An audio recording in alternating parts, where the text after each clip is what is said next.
Hello, ladies and gentlemen. I'm Chriz, aka Mole. Joining me is James Phoenix.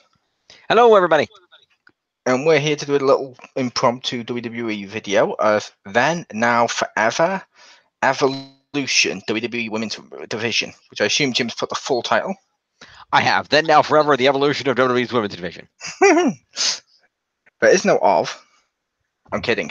It's really tiny on the cover. Yeah. Like, really fucking tiny. But yeah, no, it's this. And when you open it up, it's like that. Sorry, mine's like that when I open it up.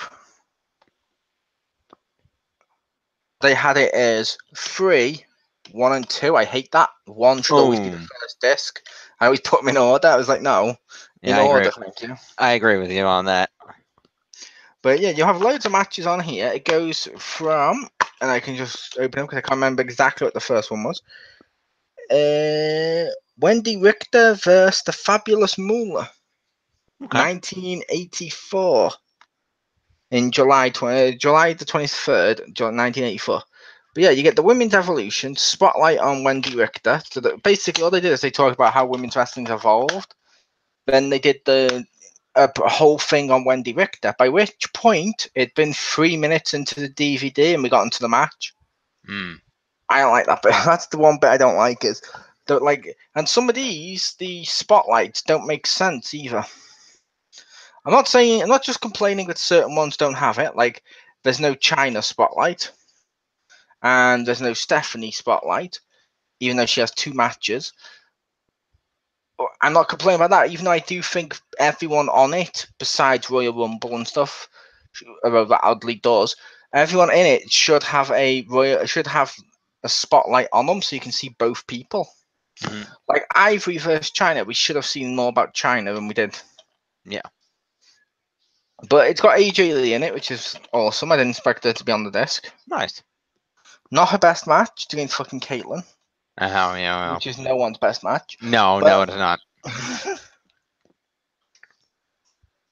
But yeah, there's like no documentary or anything. It's just like, and some of those spotlight stuff doesn't really work. Like some matches, like when it goes to the Molly Holly one, or to put it in perspective, when it talks about like Wendy Richter, it talks about her entire career.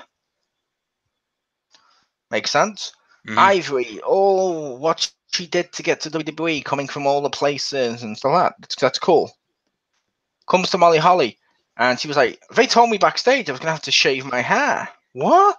And she just talks about the match that she's about to have, and it's just focused on the match that's on the desk. I'm like, at least make your things consistent. Like the Royal Rumble one could be about the match, because to be fair, there's 30 of me doing a little spotlight on everyone. Same thing with Money in the Bank, but no, no, on one-on-ones and stuff, they shouldn't be different on what's going to happen. Yeah.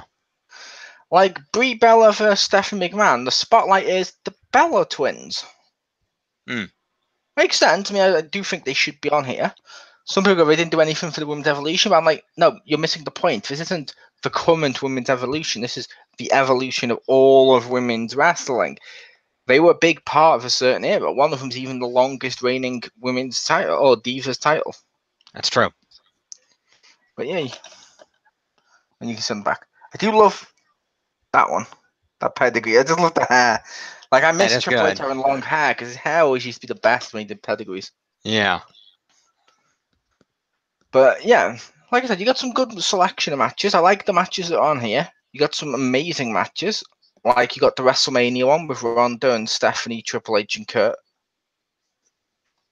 You got the amazing, Elimination Chamber, Money in the Bank, the Royal Rumble. You got Paige versus Emma, which is fucking awesome. Nice. Personally, I think it's overrated, but you do have the Iron Man match between Sasha and Bayley. I personally think that match is overrated, but yeah, a little bit.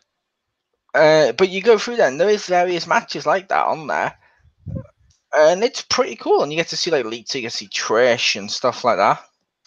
Some women could have been focused on more. Like I feel like Michelle McCool should have had to focus more. Only because in her day, I feel like she was a big figure. She was. I mean, she was the Charlotte Flair of her time. Yeah, like if you go through, I'm just gonna pop it up this way to read it. The matches, her era, which is just after Trish, and it's like the one after Trish.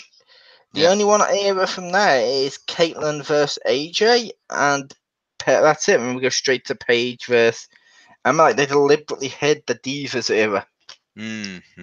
Like personally, I would like the Michelle McCool match with when she had that hardcore match. I think it was with Beth Phoenix, Yeah, where they had like, the Iron Board and stuff. That was cool. I like that match, and there's no reason not to include it. yeah, that would have been good. But I'm kind of upset they did the spotlight on on Molly Holly, and they didn't at least mention that time that she won the hardcore title by hitting a dude with a frying pan. yep. God, that belt was worthless. It really was.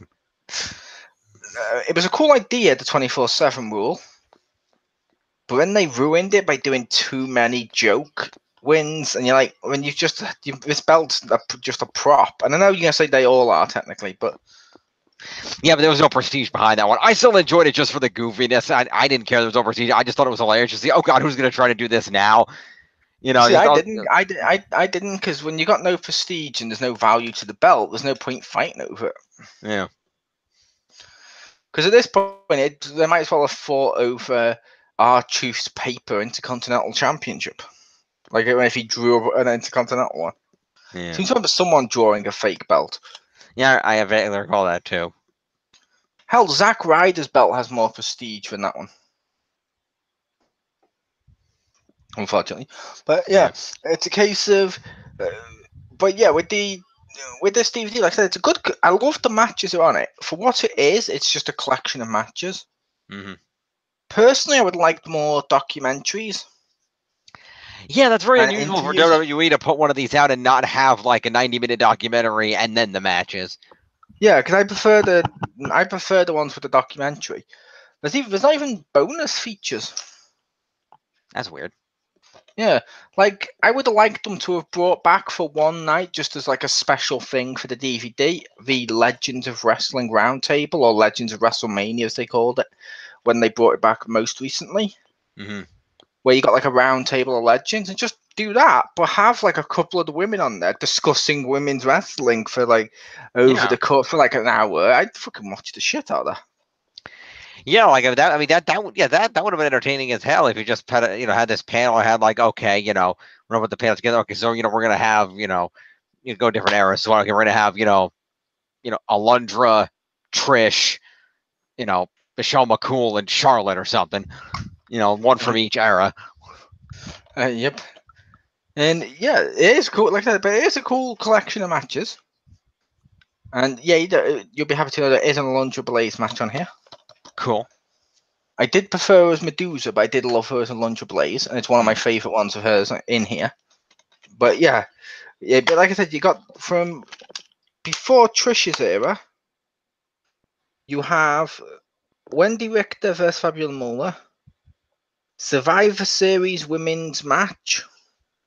That was very smart of them to get that in there, but justifying it under Wendy Richter so as not to piss people off again. Yep. Then you got Alundra Blaze versus Bull Nanko, and you got Ivory versus China as like the start of the other era. Right. But Victoria gets a focus, which is cool. Yeah, that's good. She deserves it. Her WWE career was greatly underrated.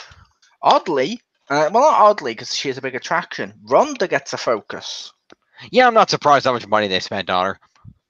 To be fair, she's a huge attraction. I mean, come on, people listen to the crowd. She's literally probably the biggest face they got right now. Yeah.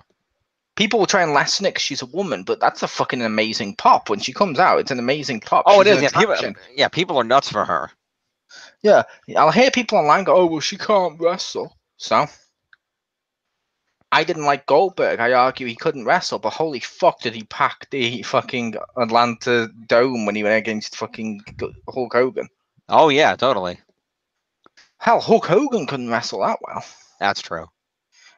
I dare anyone to say he wasn't a big attraction for wrestling. Oh yeah, I mean it's racist as fuck and wants to do his daughter, but an attraction for wrestling. Yeah, he was a big attraction for wrestling, and not the brightest either, because even he made the point in an interview once, like, You know, I only realized like 30 years after the fact, like, wait a minute, I go around and one of my biggest brags is I have the largest arms in the business and my finish was a leg drop. How did this make any sense? It didn't, but it was an era where Ultimate Warrior existed, so it made more sense. Hmm. Because people looked at that and go, that makes no sense. This makes valid sense because it's a sentence. Right. But yeah, it's but to be fair, he had the arms, but he did constantly do the slam. True. But yeah, it's a case of it's a good collection, but I just meant it was weird. Ronda got a focus and some other women didn't. Hmm. However, I could justify it because she is like the next big attraction. Well, she is the current big attraction they got. Yeah. I assume, given that she's on the center of the cover, that they gave some time to Asuka and probably talked up her undefeated streak. They did have Oscar on here, but I can't tell you. I can't for the life of me remember what the hell she did, so I'm gonna have to look. It should be her match against Charlotte at WrestleMania where she lost, because that was an amazing match. That's not there. Yeah, right. Oh, is it the NXT one? Royal Rumble. She won Ah, the Rumble. that's I think right. that's Okay. the only Oscar match. Okay. Well, that makes sense. Yeah, that's the only Oscar match. Yeah, okay. It's also weird. She doesn't get a spotlight. That is weird. It's on the participants of the Royal Rumble, like Vicky and stuff like that coming back, which I argue is fine because then you got more of them, and Michelle McCool's included in that, but she should have had her own. Yeah. I like Michelle McCool. Agreed. But yeah, overall, I'm gonna give it a thumb up. I like the collection.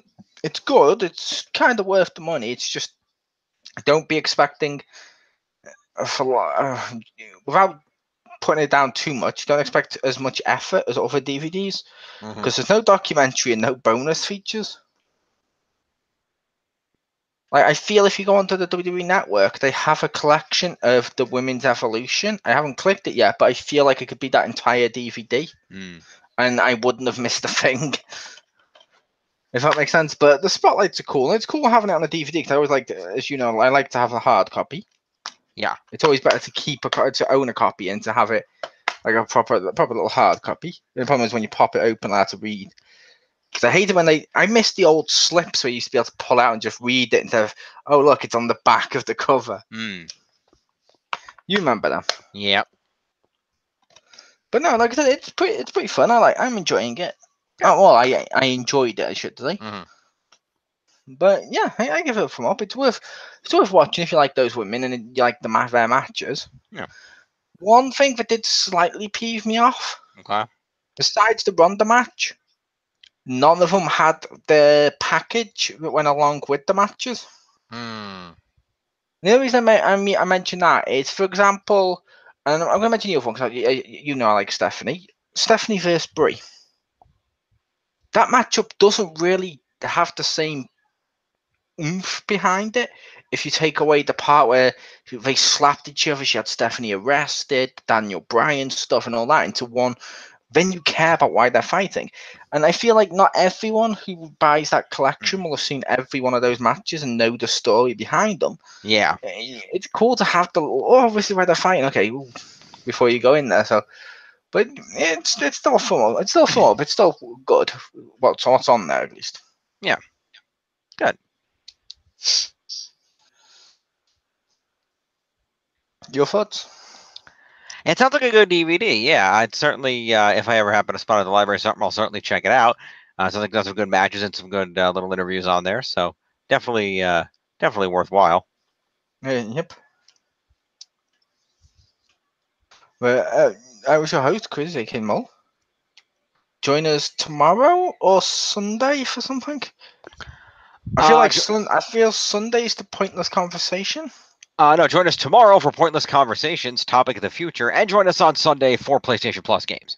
Ah, okay. Couldn't remember which way we were doing that. Yep. But yeah, the future. Indeed. And that's when we'll see you folks in the future.